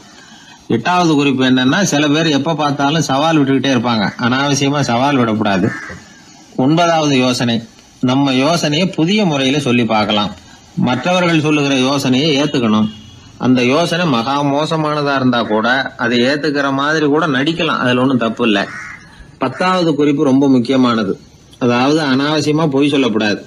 அப்படி எப்பொழுதாவது பொய் சொல்ல வேண்டிய அவசியம் ஏற்பட்டா பெரிய பொய்யா சொல்லணும், அதை நம்பும்படியா சொல்லணுமா. இதெல்லாம் அந்த நிபுணர் சொல்ற கருத்து தான். சில சமயம் தேவைப்பட்டா பொய்ய கூட உண்மையா மாத்திக்கலாமா. அது எப்படி பொய்ய உண்மையா மாத்துறது அப்படின்னா, இப்ப எனக்கு கார் ஓட்ட தெரியும்னு நண்பர்கள் கிட்ட ஒரு பொய்ய சொல்லிவிட்டீங்கன்னு வைங்களேன். நண்பர்கள் நிஜமாவே ஒரு காரை கொடுத்து ஓட்டுன்னு சொல்றதுக்கு முன்னாடி ஏதாவது ஒரு டிரைவிங் ஸ்கூல்ல சேர்ந்து கார் ஓட்ட கத்துக்கலாமே. இதுதான் இந்த பொய்ய உண்மையா மாத்துறது. இது ஒரு உதாரணம், அவ்வளவுதான். இது மாதிரி பல பொய்களை உண்மையாக்க முடியும். அப்படி பொய்ய உண்மையாக்கி கூட சில பிரச்சனைகளை தீர்த்தர முடியும். 11வது குறிப்பு என்ன சொல்லுதுன்னா, உயர்ந்த நோக்கங்களை மட்டுமே வெளியில பேசணும். உள் மனசு எவ்வளவு ஒட்டடை பொழிஞ்சு கிடந்தாலும் பரவாயில்ல. 12வது குறிப்பு, நல்ல நண்பர்களை தேடித்தான் பெறணும். அவங்க அவ்வளவு சுலபமா கிடைச்சிட மாட்டாங்க. இவ்வளவும் அனுபவசாலிகள் சொல்லி இருக்கிற குறிப்புகள். இந்த ஆலோசனைகளின்படி நடந்தா நமக்கு நல்ல நண்பர்கள் கிடைப்பாங்க. அதுக்கப்புறம் நமது வாழ்க்கை வெற்றி இருக்கிற திசையை நோக்கி வேகமா நகர ஆரம்பிக்கும். இந்த காலத்திலேயே நல்ல நண்பர்கள்லாம் எத்தனையோ பேர் உண்டு. ஒருத்தர் ரொம்பவும் கவலையோட நின்றுகிட்டு இருந்தார். கண்கள் கலங்கி போயிருந்தது. கிட்டத்தட்ட அழுதுகிட்டு இருந்தார். ஏன் சார் இப்படி அழறீங்க, என்ன ஆச்சு உங்களுக்குன்னு கேட்டேன். ஒரு மெதுவா கண்ணை தொடச்சிக்கிட்டு, என்னுடைய நண்பன் ஒருத்தன் ஒரு நாள் கோவத்துல என்னை பார்த்து உன்னோட 1 வருஷத்துக்கு பேச மாட்டேன் போன்னு சொல்லிவிட்டான், சபதம் போட்டுட்டான் அப்படின்னாரு. அதுக்காக இப்படி கவலைப்படுறீங்கன்னு கேட்டேன். அவரு சொன்னார், நான் அதுக்காக கவலைப்படல சார், அந்த 1 வருஷ கேடு என்னோட முடியுது, நான் அதை நினைச்சு எழுதிட்டு இருக்கிறேன் அப்படின்னா. இப்படிப்பட்ட நண்பர்களும் உண்டு. அதனால நல்ல நண்பர்களா பார்த்து நமக்கு சேர்த்துக்கிட்டோம்னா நம்ம வாழ்க்கையில எந்த முயற்சி எடுத்தாலும் அதுல சுலபமா வெற்றி கிடைக்கும். நாம யாரு, நம்ம தகுதி என்ன அப்படிங்கிற நினைப்பு எப்பவும் நமக்கு இருக்கணும். தகுதிக்கு மீறிய நினைப்பு தான் பல சமயங்களில் நம்மளை சிக்கலில் கொண்டு போய் விட்டுடுது. ஒரு பூனை இருந்துதான், அது தன்னை ஒரு பூனைன்னு தானே நினைக்கணும். அப்படி நினைக்கல, தன்னை ஒரு புலின்னு நினச்சிக்கிட்டு இருந்தது. தன்னை பற்றின தகுதிக்கு மீறிய நினைப்போடு அந்த பூனை அப்படியே நடந்து போய்கிட்டு இருந்ததான். அப்போது வழியில் ஒரு பெரிய யானை அது அமைதியாக நின்றுக்கிட்டு இருந்தது. இந்த யானை ரொம்ப பொறுமையாக நின்றுக்கிட்டு இருக்கிறது இந்த பூனைக்கு ஒரு மாதிரியாக தெரிஞ்சிருக்கு. ஏன்னா பொறுமையாக ஒருத்தர் இருந்தால் அவங்கக்கிட்ட போய் ஏதாவது வாலாட்டி பார்க்கலாம்னு ஒரு ஆசை வருதுல்ல. அது மாதிரி பொறுமையாக நின்றுக்கிட்டு இருக்கிறது பூனைக்கு அதுக்கிட்ட போய் கொஞ்சம் வாலாட்டி பார்க்கலாமே அப்படின்னு ஒரு ஆசை. உலக இயல்பு தானே அது. இந்த பூனை ரொம்ப நல்ல புள்ள மாதிரி அந்த யானை இருக்கிற பக்கமாக போகுது. அந்த யானையை சுற்றி சுற்றி வருது, உத்து பார்க்குது, வாய் துருதுருக்குது, வம்பு வளர்க்க ஆரம்பிக்குது. அந்த யானைகிட்ட போய் என்ன கேட்குது தெரியுமா? எல்லாருக்கும் ஒரு பக்கம்தான் வால் இருக்கும், ஆனால் உனக்கு என்ன இப்படி 2 பக்கமும் வால் இருக்கிறது மாதிரி இருக்கே அப்படிங்குது. இது வேண்டாத வேலை தானே. இருந்தாலும் அந்த யானை பொறுமையாக பதில் சொல்லுது. அப்படி இல்லை, பின்னாடி இருக்கிறது தான் வால், முன்னாடி இருக்கிறது தும்பிக்கை அப்படிங்குது. அதோடு விட்டுற வேண்டியது தானே, விடலை இந்த பூனை. அது சரி, தும்பிக்கை ஏன் அப்படி உருண்டையாக பெரிய தூணு மாதிரி இருக்குது, அது என்னத்துக்கு அப்படிங்குது. இதுக்கும் அந்த யானை பொறுமையாக பதில் சொல்லுது. ஓ, அதை கேட்குறியா? ஊற்றில் தண்ணி இருக்கும்ல, அதை உறிஞ்சி குடிக்கிறதுக்காக அப்படி இருக்குது அது அப்படின்னுது. சரி, எல்லாருக்கும் பல்லு வாய்க்குள்ளே தானே இருக்கும், உனக்கு என்ன வெளியிலே இருக்குது, அதுவும் இல்லாமல் இவ்வளவு பெருசாக இவ்வளவு நீளமாக இருக்குது அப்படின்னு கேட்குது பூனை. இவ்வளவு கேள்விக்கும் பொறுமையாக பதில் சொல்லிகிட்டே வருது அந்த யானை. பல்லு ஏன் வெளியில் நீட்டிகிட்டு இருக்குன்னு கேட்குதுல்ல, அதுக்கு அது என்ன பதில் சொல்லுதுன்னா, அதுவா ஒரு புலி என்கிட்ட வாலாட்டுதுன்னு வச்சுக்கா, அந்த சமயத்தில் அதை தாக்கிறதுக்காக இது இப்படி இருக்குது அப்படின்னு சொல்லிச்சான். இதை கேட்டதும் பூனை உழுந்து உழுந்து சிரிக்க ஆரம்பிச்சுட்டு தான் அலட்சியமாக. ஏன் சிரிக்கிறேன்னு கேட்டிருக்கு. என்னமோ பாயறது மாதிரி பேசுறிய, மலை எங்கேயாவது பாயறது உண்டா? நீ கருப்பாக பெருசாக இருக்கிற மலை மாதிரி இருக்கிற, உன்னால் எப்படி பாய முடியும், அது முடியாத காரியம் அப்படின்னு சொல்லிவிட்டு மறுபடியும் சிரிக்குது இந்த பூனை. என் உடம்பை பார்த்துட்டு தானே மலைன்னு சொல்கிற, நான் பாய வேண்டிய அவசியம் இல்லை, என்னுடைய எதிரியை பாய வச்சுருவேன் அப்படின்ட்டு. எப்படி பாய வைப்பேன்னு கேட்டதான் பூனை. இந்த உன்னை பாய வைக்கிறேன் பார் அப்படின்னு சொல்லி அந்த பூனையை அப்படியே தும்பிக்கையால் லேசாக தூக்கி வேகமாக விட்டெறிஞ்சுதான். எங்கேயோ போய் தூரத்தில் பொத்துன்னு விழுந்தது அந்த பூனை. அப்பாடான்னு இடுப்பை பிடிச்சிக்கிட்டே எழுந்திரிச்சு நின்று பார்க்குது. தூரத்தில் அந்த யானை இன்னமும் பொறுமையாக ஆனால் கம்பீரமாக நின்றுக்கிட்டு இருக்குது. இப்போ தான் அந்த பூனைக்கு ஞானோதயம் பிறக்குதான். யானை பாய வேண்டிய அவசியம் இல்லை, அதுக்கு நீளமாக தும்பிக்கை இருக்குது அப்படிங்கிறத அது புரிஞ்சுக்கிட்டு தான். வலியாரிடம் வாயாடக்கூடாது அப்படிங்கிற பாடத்தை இந்த பூனை கற்றுக்கிட்டது. இந்த காட்சி பாவேந்தர் பாரதிதாசன் கைவண்ணத்தில் ஒரு கவிதையாக உருவெடுத்து வருது. பாவேந்தர் எழுதின கவிதை என்ன தெரியுமா? 2 பக்கமும் வாலா என்றது பூனை, எதிரிலே தும்பிக்கை என்றது யானை, உருண்ட துதிக்க ஏனோ என்றது பூனை, ஊற்று நீரை உறிஞ்ச என்றது யானை, திரண்டு நீண்ட பல் ஏன் என்றது பூனை, சீரும் புலியை தாக்க என்றது யானை, இருண்ட மலை பாயாதென்றது பூனை, எடுத்தெறிந்தது பூனையை போய் யானை. இந்த கவிதையில் ஒரு பாடமும் இருக்குது, படமும் இருக்குது. அதாவது இதை படிக்கவும் முடியுது, பார்க்கவும் முடியுது. வலியார்கிட்ட வாயாடக்கூடாதுங்கிற சின்ன பிள்ளைங்க மட்டும் இல்லை, பெரியவங்களுக்கும் தேவையான கருத்தை இதிலேருந்து நாம் புரிஞ்சிக்க முடியுது. ஒருத்தன் அப்படி தான் ஆத்தங்கரையில் பொறுமையாக உட்காந்துக்கிட்டு இருந்த இன்னொருத்தனை போய் தலையில் கூட்டினான். அவன் பார்த்தான், உடனே ₹1 எடுத்து இவன் கையில் கொடுத்தான். இவனுக்கு ஒன்றும் புரியல. அவன் சொன்னான், இந்த ஊரில் இப்படி ஒரு வழக்கம், யாரை கூட்டினாலும் ஒரு கூட்டுக்கு ₹1 விதமாக கொடுத்துட்றது பழக்கம் அப்படின்னு பொறுமையாக சொல்லியிருக்கிறான். இவனுக்கு ரொம்ப ஆசை உண்டாயிட்டுது. உடனே ஊருக்குள்ளே ஓடினான். கொஞ்ச நேரம் கழித்து திரும்பி ஓடி வந்தான். அந்த முதல் ஆசாமியை மறுபடியும் பார்த்தான். உங்கள் பேச்சை கேட்டுவிட்டு ஊருக்குள்ளே போய் ஒரு பெரிய ஆசாமியை பார்த்து அவன் தலையில் 10 குட்டு கூட்டினேன். ஆனால் அவன் உடனே என்கிட்ட இருந்ததை எடுத்து என் கையிலேயே கொடுத்துட்டான் அப்படின்னா. என்னத்தை பணத்தையான்னு கேட்டிருக்கிறான். இல்லை பல்லு அப்படின்னு சொல்லி கையில் காட்டினான். ஒரு ரயில் வேகமாக போயிட்டுருக்கு. அது ஒரு ரயில்வே ஸ்டேஷனில் கொஞ்ச நேரம் நின்றுது. அப்போது அதில் ஒரு ஆள் ஏறினார். தலையில் ஒரு மூட்டையை வச்சுருந்தார். மூட்டையை தலையில் சுமந்துக்கிட்டே உள்ளே வந்தார்.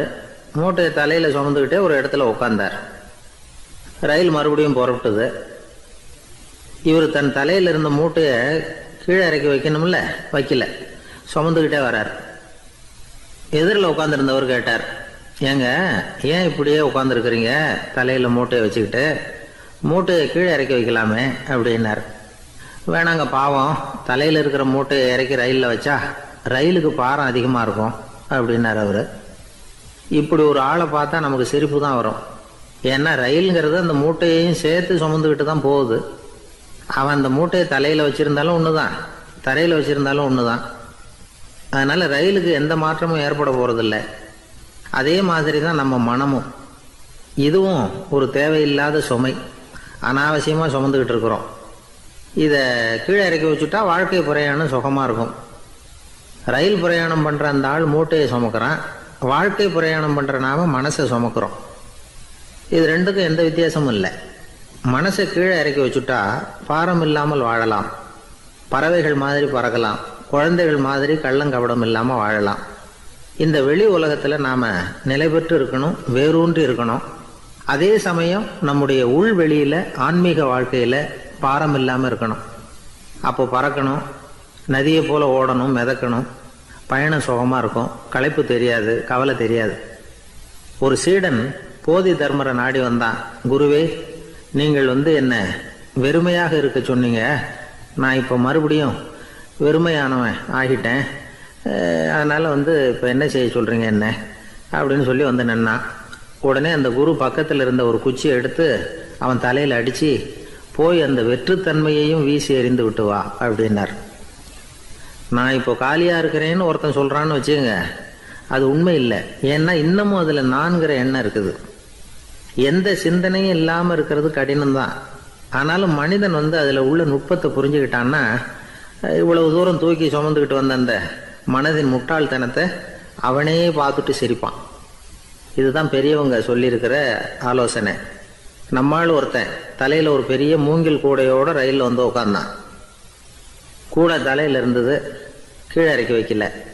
எதிரில் இருந்தவர் கேட்டார், ஏங்க எதுக்காக அதை அனாவசியமாக சுமந்துக்கிட்டே இருக்கீங்க, கீழே இறக்கி வைங்களேன்னார். இல்லைங்க, நான் வீட்டை விட்டு புறப்படும் பொழுதே என் பையன் சொல்லிவிட்டான், கூடைய தலையை விட்டு இறக்கக்கூடாதுன்னு அப்படின்னார். அவன் சின்ன பையன், விவரம் இல்லாமல் சொல்லியிருப்பான். இப்போ என்ன நேரில் வந்தால் பார்த்துக்கிட்டு இருக்கிறான், நீங்கள் இறக்கி வைங்கன்னார் அவர். அவன் நேரில் பார்த்துக்கிட்டு இல்லை, இருந்தாலும் நான் இந்த கூடையை கீழே இறக்கி வச்சா அது அவனுக்கு தெரிஞ்சிடும் அப்படின்னாரு இவர். அது எப்படின்னார் அவர். அவன் தனக்கு டிக்கெட் வாங்க வேணாம்னு சொல்லி இப்போ இந்த கூடைக்குள்ளே தான் உட்காந்துருக்கிறான் அப்படின்னார் இவர். துருக்மேனியாவில் அஷ்காபாத் அப்படின்னு ஒரு நகரத்தில் ஒரு புவியியல் விஞ்ஞானி இருந்தார். அவர் ஒரு நாய்க்குட்டி வளர்த்தார். ஒரு நாள் முன்னிரவு நேரம் ஒரு மேஜைக்கு முன்னாடி உட்காந்து அந்த விஞ்ஞானி ஏதோ கணக்கு போட்டுக்கிட்டு இருக்கிறார். அவருக்கு ஒரு சின்ன பெண் குழந்தை, அது தொட்டிலில் தூங்கிட்டு இருக்குது. அந்த நாய்க்குட்டியும் ஒரு மூலையில் படுத்து அது பாட்டுக்கு தூங்கிட்டு இருந்தது. ஒரே அமைதி. அந்த நேரத்தில் திடீர்னு அந்த நாய்க்குட்டி துள்ளி எழுந்திரிச்சது. நேராக குழந்தைகிட்ட ஓடிச்சு. அந்த குழந்தைய அது போட்டிருந்த ட்ரெஸ்ஸோடு சேர்த்து கவ்வி தூக்குச்சு. தூக்கிக்கிட்டு வாசல் பக்கம் ஓடிச்சு. நாய்க்குட்டி குழந்தைய கவ்வி தூக்க முடியுமாங்கிற சந்தேகம் உங்களுக்கு இல்லையா? நீங்கள் நம்மூர் நாய்க்குட்டியவே பார்த்து பழக்கப்பட்டிருக்கீங்க. அதனால் நம்புறதுக்கு சிரமமாக இருக்கும். அந்த ஊர்ல எல்லாம் அது ரொம்ப ஸ்ட்ராங்காக இருக்கும். ஒரு ஏதோ கண்ணுக்குட்டி மாதிரி இருக்கும்.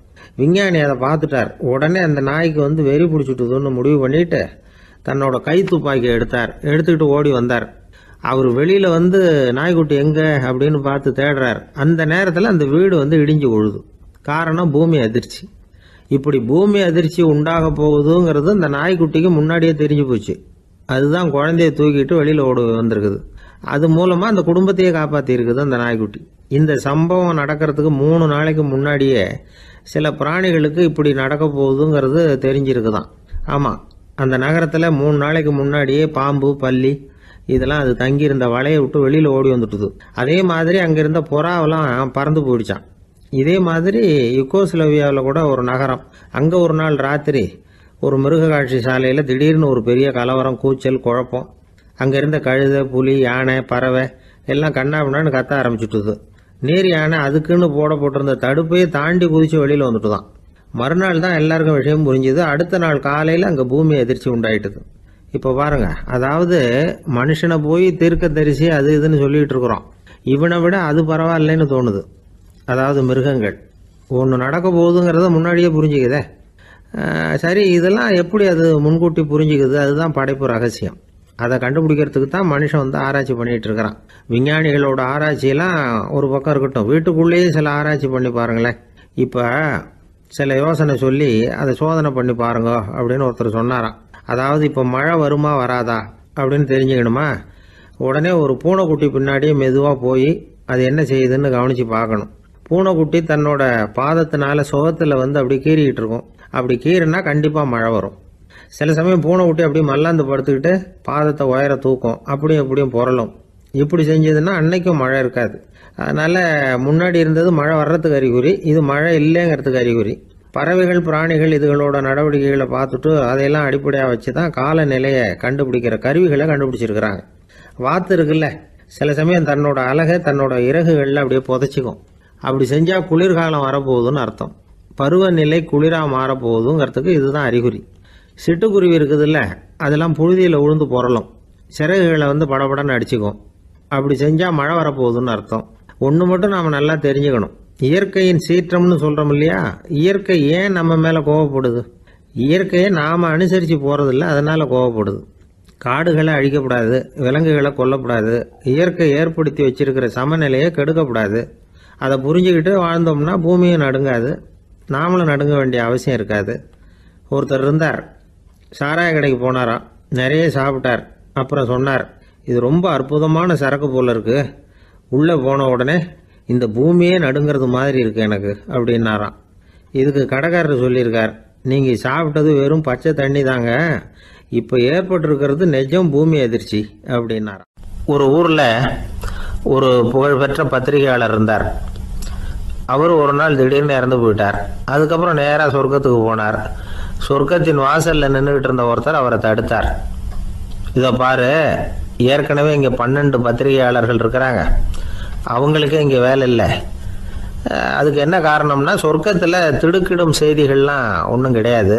அப்படி என்ன இருக்க போகுது? இங்கே எல்லாம் அது ஒழுங்காக நடந்துக்கிட்டு இருக்கோம். எல்லாம் ஒழுங்காக நடந்தால் பத்திரிகைகளுக்கு சுவாரஸ்யமான கொலை, கொள்ளை, தீ வைப்பு இது மாதிரி எதுவும் இங்கே இல்லை. ஏற்கனவே இங்கே இருக்கிறவங்க எல்லாரும் மரத்தடியில் உட்காந்துக்கிட்டு தியானம் பண்ணிகிட்டு இருக்கிறாங்க. அந்த ஒரே செய்தி தான் தினமும் இங்கே வந்துக்கிட்டு இருக்குது. அதை படிக்கிறதுக்கே இங்கே ஆள் கிடையாது. அதனால் நான் என்ன சொல்கிறேன்னா, நீ பேசாமல் நரகத்துக்கே போயிடு. அங்கே எவ்வளவோ நிகழ்ச்சிகள் நடந்துக்கிட்டு இருக்கு. அங்கே தான் அதிகமான பத்திரிகையாளர்கள் தேவைப்படுறாங்க. அங்கே உனக்கு நிறைய வேலை இருக்கும். அதை செய்கிறதில்ல நீயும் மகிழ்ச்சியாக இருக்கலாம் அப்படின்னு சொன்னாராம். அங்கே அந்த சொர்க்கத்தின் வாசலில் நின்றுக்கிட்டு இருந்தவர். இந்த பத்திரிகையாளர் அங்கேயே நின்று கொஞ்சம் யோசனை பண்ணார். இவருக்கு சொர்க்கத்திலே இருக்கணும்னு தான் ஆசை. அதனால் மெதுவாக அவர்கிட்ட பேசினாராம். ஐயா, என்னை ஒரு 24 மணி நேரம் இங்கே உள்ளே இருக்கிறதுக்கு அனுமதி கொடுங்க. இங்கே இருக்கிற பல பத்திரிகையாளர்களை எனக்கு தெரியும். அவங்களில் சில பேரை சமாதானப்படுத்தி மெதுவாக பேசி நரகத்துக்கு அனுப்பி வச்சுட்றேன். நான் இங்கே இருந்துக்கிறேன். உங்கள் கணக்குப்படி 12 பேருக்கு மேலே இங்கே தாண்டாது, அப்படி பார்த்துக்கிறேன் அப்படின்னாராம். அவரும் யோசனை பண்ணி பார்த்துட்டு, சரி அப்படியே உனக்கு அனுமதி கொடுக்குறேன், ஆனால் ஒரு விஷயம், 24 மணி நேரம் தான் அனுமதி, அதுக்குள்ளே எல்லாம் நடக்கணும் அப்படின்ட்டுருக்கார். சரின்னு சொல்லிவிட்டு இந்த பத்திரிகையாளர் உள்ளே போனார். யோசனை பண்ணார், திட்டம் போட்டு ஒரு பொருளையை கிளப்பி விட்டார். சக பத்திரிகையாளர்கள் எல்லாம் கூப்பிட்டு சொன்னாராம், இந்த பாருங்க, நரகத்தில் ஒரு பெரிய தினசரி பேப்பரை கொண்டுகிட்டு வர்றதுக்காக திட்டம் போட்டுக்கிட்டு இருக்காங்க.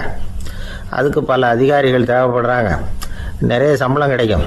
யார் யாரெல்லாம் நரகத்துக்கு போக ஆசைப்படுறாங்களோ அவங்கெல்லாம் போகலாம் அப்படின்னு ஒரு பொருளையை கிளப்பி விட்டார். 24 மணி நேரம் கழித்து வாசல் பக்கம் போனார். அங்கே இருந்தவர்கிட்ட எத்தனை பேர் வெளியேறினாங்கன்னு விசாரிச்சாராம். அப்போ அவர் இவரை, நீ வெளியே போகக்கூடாது, முதல்ல உள்ளே தான் இருக்கணும் அப்படின்னு தடுத்தாராம். அப்புறம் சொன்னாராம், நீ சொன்ன செய்தியை கேட்டதும் இங்கே இருந்த எல்லா பத்திரிகையாளர்களுமே நரகத்துக்கு போயிட்டாங்கப்பா, உள்ளே யாருமே இல்லை, அதனால் நீ உள்ளே இருக்கலாம் அப்படின்னாராம். இதை கேட்டதும் இந்த பத்திரிகையாளரே குழம்பி போயிட்டார். ஒருவேளை உண்மையிலேயே நரகத்தில் புதுசாக பத்திரிகை ஏதாவது ஆரம்பிக்க போகிறாங்களோ அப்படின்னு அவரே நினைக்க ஆரம்பிச்சிட்டாராம். அப்புறம் சொன்னாராம், ஐயா என்னை விட்டுருங்க, நான் நரகத்துக்கே போயிடுறேன், அங்கே ஏதோ விசேஷம் இருக்கணும் அப்படின்னாராம். இல்லைன்னா இத்தனை பேரும் ஒட்டு மொத்தமாக அங்கே போகிறதுக்கு சான்ஸே இல்லை, என்னை தடுக்காதீங்கன்னு கெஞ்ச ஆரம்பிச்சிட்டாராம். மற்றவங்க நம்பணுங்கிறதுக்காக ஒரு பொருளையை கிளப்பி விட்டார். கடைசியில் தானே அந்த பொருளைக்கு ஆளாயிட்டார். அதாவது பிறரை ஏமாற்றிய அவரது மனம் கடைசியில் அவரையே ஏமாற்ற ஆரம்பிச்சுட்டு பாருங்க. நீங்கள் இப்படி அடுத்தவங்களை ஏமாத்துறதுக்கு உங்கள் மனசை பழக்கப்படுத்துறீங்க, ஆனால் கடைசியில் அதனால் நீங்களே ஏமாற்றப்படுகிறீர்கள் அப்படிங்கிறது பெரியவர்களுடைய புத்திமதி. அதனால் உங்கள் மனசுக்கிட்ட ரொம்ப எச்சரிக்கையாக இருங்கோ அப்படிங்கிறாங்க. நம்ம ஆளுங்க அங்கே போய் என்ன சொல்லுவாங்கன்னா, இந்த பாரு அங்கே போகாத இங்கே போகாதேன்னு பயமுறுத்துறது உண்டு. சில பேர் அங்கே பேய் இருக்குது, பிசாசு இருக்குது அப்படின்னு பொருளையை கிளப்பி விடுறது உண்டு. இருட்டு நேரம் காட்டு வழியாக ஒருத்தன் போய்கிட்டு இருக்கிறான். அங்கே பேய் பிசாசு நடமாட்டம் இருக்கிறதாக வதந்தி. இவன் பயந்துக்கிட்டே வேகமாக போகிறான். காடு முடிஞ்சு மெயின் ரோட்டுக்கு வந்து சேர்ந்தான். அப்பாடா, ஒரு பஸ்ஸு நின்றுக்கிட்டு இருக்கு தனியாக. இருட்டில் லேசாக தெரிஞ்சுது. ஓடி போய் ஏறி உள்ளே உட்காந்துக்கிட்டான். பயந்துக்கிட்டே போனவன் அப்புறம் தான் தெரியுது உள்ளே யாருமே இல்லை, டிரைவரும் இல்லை, கண்டக்டரும் இல்லை, வேற யாரும் இல்லை. இவனுக்கு பேய் பயம் அதிகமாக போட்டுது. ஏன்னா நடு ராத்திரி. இந்த நேரம் பார்த்து அந்த பஸ்ஸு தானே நகர ஆரம்பிச்சுதான். இவனுக்கு இன்னும் பயம் அதிகமாக போட்டுது. ஏன்னா டிரைவர் சீட்டு காலியாக இருக்குது, பஸ்ஸு நகருது. இவன் உடம்பு பூரா நடுங்க ஆரம்பிச்சுட்டுது. வீல்னு கத்தலாமான்னு பார்த்தான். அந்த நேரம் பார்த்து அவன் தோளில் ஒரு கை விழுந்துதான். திடுக்கிட்டு திரும்பி பார்த்துருக்குறான். அங்கே டிரைவர் நிற்கிறார். அவர் சொன்னாராம், ஏன்பா ஏற்கனவே பஸ்ஸு பிரேக் டவுன், நாங்கள்லாம் பின்னாடி இறங்கி நின்று தள்ளிட்டு இருக்கிறோம், நீ மட்டும் ஜாலியாக ஏறி உக்காந்துக்கிட்டியா, இறங்கி வந்து தள்ளப்பா அப்படின்னாராம். ஒரு அம்மா, அவங்களுக்கு 35 வயசு இருக்கும். குடும்பத்தில் எந்த கஷ்டமும் இல்லை. இருந்தாலும் காரணம் இல்லாமல் பிள்ளைங்க பேரில் கோவப்படுறது, எரிஞ்சு விடுறது அவங்க வழக்கம். பிள்ளைங்க அழும். உடனே அவங்க மனசும் சங்கடப்படும். இன்னொரு அம்மா, நல்ல வேலையில் இருக்கிறவங்க, வாரத்துக்கு ஒரு தடவையாவது தலைவலி வந்துடும். இவங்களுக்கெல்லாம் உடம்புல எந்த கோளாறும் இல்லை, மனசு மட்டும் சரியாக இருக்காது. தூக்க மாத்திரை கையில் வச்சுருப்பாங்க.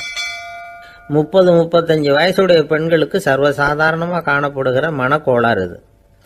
இதுக்கு பேர் மனவாட்டம், டிப்ரெஷன், மனமடிவு அப்படின்னு சொல்லலாம்.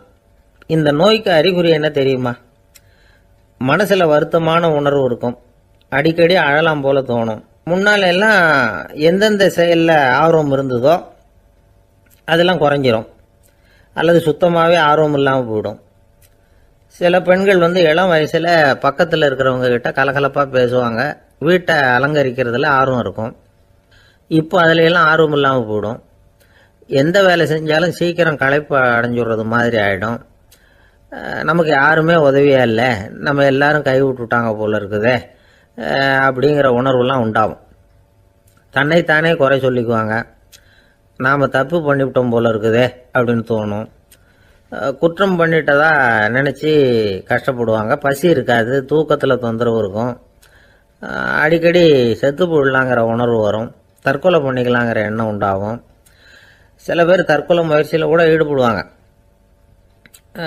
சில பேருக்கு பலவிதமான உடல் வலிகள் இருக்கும், பலவீனம் இருக்கும், சீக்கிரமாக களைப்படைஞ்சு போடுவாங்க. இதெல்லாம் மனவாட்ட நோய்க்கான தன்மைகள். இந்த மனவாட்டம் அதாவது டிப்ரெஷனை வந்து 2 வகையாக பிரிக்கலாமா. ஒன்று தானாக உண்டாக்கிக்கிறது, இன்னொன்று எதிர் விளைவை உண்டு பண்ணுகிற அல்லது நரம்பு சம்பந்தப்பட்ட டிப்ரெஷன். தானாக உண்டாக்கிக்கிற மனவாட்ட நோய் இருக்கு பாருங்க, அதுக்கு ஏதாவது சூழ்நிலை காரணமாக இருக்கலாம் அல்லது இல்லாமலும் போகலாம். மூளையில் வந்து டொப்பாமைன் அல்லது செரட்டோனின் இதோட அளவு வந்து குறையும் பொழுது இந்த டிப்ரெஷன் உண்டாகுது. இதுக்கு ஓரளவு பிறவி காரணங்கள் கூட இருக்கலாம், குடும்பத்தில் வேற சிலருக்கும் வரலாம். பாதிக்கப்பட்ட பெண்ணை வந்து பார்க்கறதுக்கு பலவீனமாக தெரியும், கடுமையான குற்ற உணர்வு இருக்கும், தனியாக இருக்கிறதுக்கு ஆசைப்படுவாங்க, நடு ராத்திரியில் எழுந்திரிச்சு உட்காந்து கஷ்டப்பட்டுக்கிட்டு இருப்பாங்க, கொடூரமான முறையில் தற்கொலை பண்ணிக்க முயற்சி பண்ணுவாங்க, தீ வச்சுக்கிறது, அமிலத்தை குடிக்கிறது, தூக்கில் தொங்குறது. இப்படி தானாக வரவழைச்சிக்கிற மனவாட்ட நோய் வந்து மறையக்கூடிய நோய். ஒரு தடவை வந்தால் 3லேருந்து 6 மாதம் வரைக்கும் நீடிக்கும். இடைப்பட்ட காலங்களில் நோயாளி இயல்பாக இருப்பார்.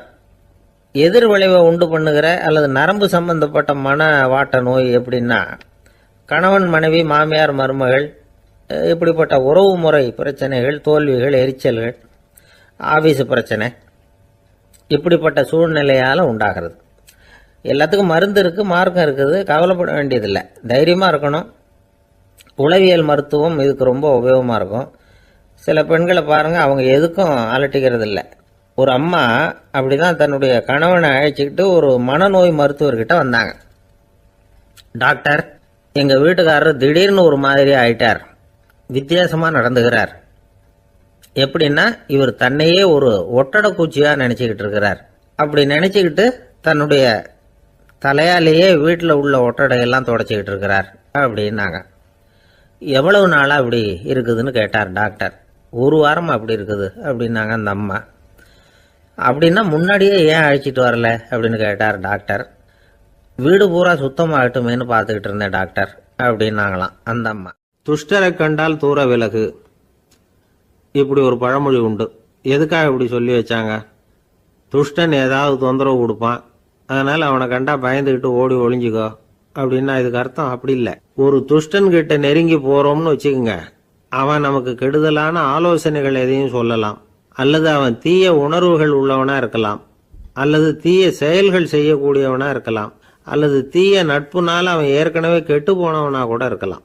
இப்படிப்பட்டவனை நெருங்கி போனா அவனோட பாதிப்பு நமக்கும் வந்துடும். அதனால விலகி போ அப்படின்னு சொல்றாங்க. இதையே கொஞ்சம் விவரமா இப்ப பார்ப்போமே. இப்ப இந்த துஷ்டர்களை வந்து 4 வகையா பிரிக்கிறாங்க. இந்த 4 வகைக்கும் உதாரணம் வேணும்னா வேற எங்கேயும் போக வேண்டியதில்லை, மகாபாரதத்தை பார்த்தாவே போதும். அதுல இந்த 4 வகையான தீயோரும் வர்றாங்க. முதல் வகைக்கு உதாரணம் சகுனி. இவன் மனசுல எப்பவும் தீய எண்ணங்கள் தான் நிறைஞ்சி இருக்கும், கனவுல கூட தீய ஆலோசனைகள். யாராவது ஒருத்தர் நல்லபடியா வாழ்ந்தா அதை இவனால சகிச்சிக்க முடியாது. இப்படிப்பட்டவனோட நெருங்கிய தொடர்பு துரியோதனனுக்கு கிடைச்சது. துரியோதனன் எப்படின்னா, அவன் ஏற்கனவே தீய காரியங்கள் செய்யறதுக்கு தயங்காதவன். அப்படிப்பட்டவனுக்கு தீய போதனைகள் செய்யறதுக்கு சகுனி உதவுனா. இந்த 2 பேரோட சகவாசம் இன்னொருத்தனுக்கு கிடைச்சது. அவன் யாருன்னா துச்சாதனன். அவன் தீய நடத்தை உள்ளவன். இந்த 3 பேரும் ஒன்னு சேர்ந்தா என்னத்துக்கு ஆகும்? உலகமே கெட்டு போடும்ல. இந்த 3 துஷ்டர்களோட நல்லவன் ஒருத்தன் வந்து சேர்ந்தான், அவன் தான் கர்ணன். கர்ணன் வந்து இயல்பாவே உத்தம குணம் உள்ளவன். அவன் நல்லவங்களோட சேராம இப்படிப்பட்ட கெட்டவங்க கிட்ட வந்து நட்பு வச்சுக்கிட்டான். அதனால அவனும் தீய செயல்களில் ஈடுபடுறது மாதிரி ஆயிடுது. துரியோதனனுடைய நண்பனா அவனுடைய ஆதரவுல வளர்ந்ததுனால அவனுக்கு துணையா இருக்க வேண்டி இருக்குது அப்படின்னா. நட்பு உரிமையினால உதவி புரிய வேண்டியது சரிதான், அது தப்புன்னு சொல்ல முடியாது. இருந்தாலும் தீய செயல்களுக்கு உதவி செய்யறது சரியில்லை. புத்தி பலம் புஜ பலம் எல்லாம் இருந்தா கூட தெய்வ பலம் இல்லைன்னா ஜெயிக்க முடியாது. கர்ணன் வந்து மகா வீரன், இருந்தாலும் கடைசியில் அவன் கதி என்னாச்சு? அவங்ககிட்ட எல்லா நல்ல குணங்களும் இருந்தது, இருந்தாலும் ஏன் இப்படி ஆச்சு? தீயவர்களுடைய சேர்க்கை தான் காரணம். அவங்களோட சேர்ந்ததுனால இவனையும் அப்படியே நினைக்க ஆரம்பிச்சுட்டாங்கல்ல. 4 வகை துஷ்டர்கள்ல இவனும் ஒரு வகை அப்படின்னு சொல்ல ஆரம்பிச்சிட்டாங்க. அதாவது தீய ஆலோசனைக்கு சகுனி, தீய உணர்வுகளுக்கு துரியோதனன், தீய செய்கைக்கு துச்சாதனன், தீய நட்புக்கு கர்ணன். இப்படி உதாரணமாயிட்டான். அதனாலதான் துஷ்டரை கண்டால் தூர விலகு அப்படின்னு சொன்னாங்க. அது புராண காலம். இப்பெல்லாம் நிலைமை கொஞ்சம் வேற விதமா இருக்குது. அன்னைக்கு ஒரு நாள் அப்படிதான் ஒரு காட்டு பாதையில யாரோ ஒருத்தர் அடிபட்டு கிடந்தார்.